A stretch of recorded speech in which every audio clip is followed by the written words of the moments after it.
Outside the police station, worried mothers wait for news of their sons. Thousands of mostly young men have been arrested over the last few weeks as El Salvador tries to clamp down on gang violence. New emergency powers means the police can hold suspects for 15 days without evidence or access to lawyers. And many here claim the roundup is indiscriminate. A mi hijo lo sacaron de mi casa y son la mayoría, todos los que están allí, los cientos de cientos, son civiles, son gente trabajadora y honrada. Trials are secretive, so there is no information until the men are released or sentenced and moved to a prison. Morena Quiteno's son was detained 10 days ago, and she hasn't been able to talk to him since he was arrested at work. Está llevando hasta los inocentes. Y no creo yo que no sepan quiénes son los malos y quiénes son los buenos. No sé, porque ya después ya no se sabe nada de ellos. Solo que ahí están y que ahí están.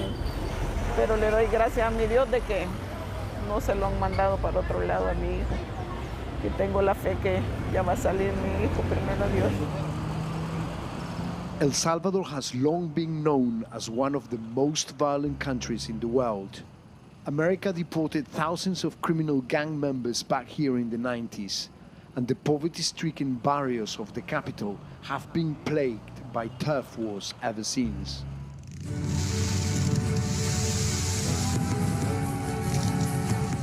Enter President Nayib Bukele, El Salvador himself, or at least that's how many here see him, as the savior. Economic areas will attract investors. The self-styled tech bro appears as a very modern president. He leads through his social media channels and has made El Salvador the first country in the world to accept Bitcoin as legal tender. 4 weeks later, But this millennial Dr. Jekyll has another face which he makes no attempt to hide.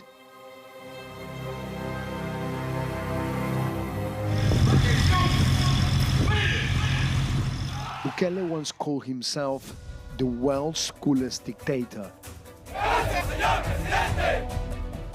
And since his election in 2019, he's been accused of grabbing power and dismantling democratic institutions. estamos en medio de una guerra contra las pandillas.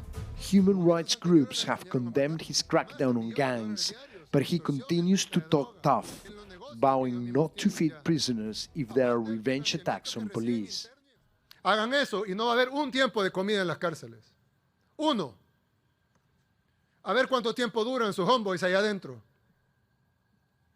Les juro por Dios que no comen un arroz. Y vamos a ver cuánto tiempo duran. Y no me importa lo que digan los organismos internacionales, que vengan a proteger a nuestra gente. Que vengan a llevarse a sus pandilleros. Si tanto los quieren, se los entregamos todos al 2 por 1. And there are now a lot of people in prison. More than 20,000 have been arrested in a highly publicized campaign. Bukele's government has dramatically increased sentences for gang activity, up to 45 years for adults and a possible 10 years for children as young as 12. People can also face 15 years in prison for sharing any information on gangs, and this applies to journalists too. I cannot speak to or film anyone who may be considered a gang member and can only join a police operation with permission from the government. Under the state of emergency, they need no warrant to search any house or make an arrest. ¿A mí? No.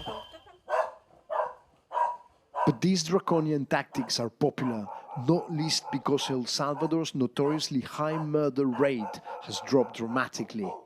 In 2015, there was an average of 18 murders a day. Now it's just 3. So President Bukele has many supporters.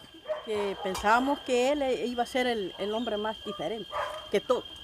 Hay más libertad, pues, porque hoy hay más libertad, no como antes que si uno salía, ¿ve? Pero hoy no, hoy hay más libertad un poco para la gente más honrada, pues. That evening, another parade of men in handcuffs. The United States has condemned scenes like these, but the government is in no mood to be lectured by the Americans. In the name of fighting communism, the US poured billions of dollars into a 12-year civil war here during the 80s and 90s. The country is still recovering.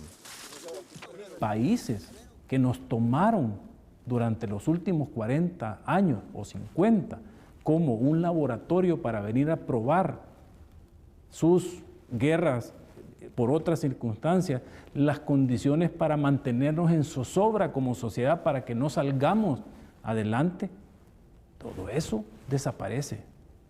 Y nosotros vamos a crear el país que nos merecemos, no el que nos quieran imponer. Aquí donde nosotros vivimos. Back in the barrios, I visit the home of Morena Quiteno, who I met outside the police station, waiting for news of her son. Aquí duerme mi hijo con a las madres que... Morena insists he is not a gang member.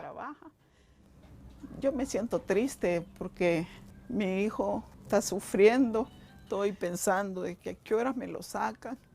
Él que nunca ha estado en un lugar de eso, me lo vayan a maltratar en otro lugar. While we are talking, a neighbor interrupts. She has answered Morena's phone. ¿Qué pasó, hija? Her son has been sentenced. Ay, Dios mío, por favor, Señor.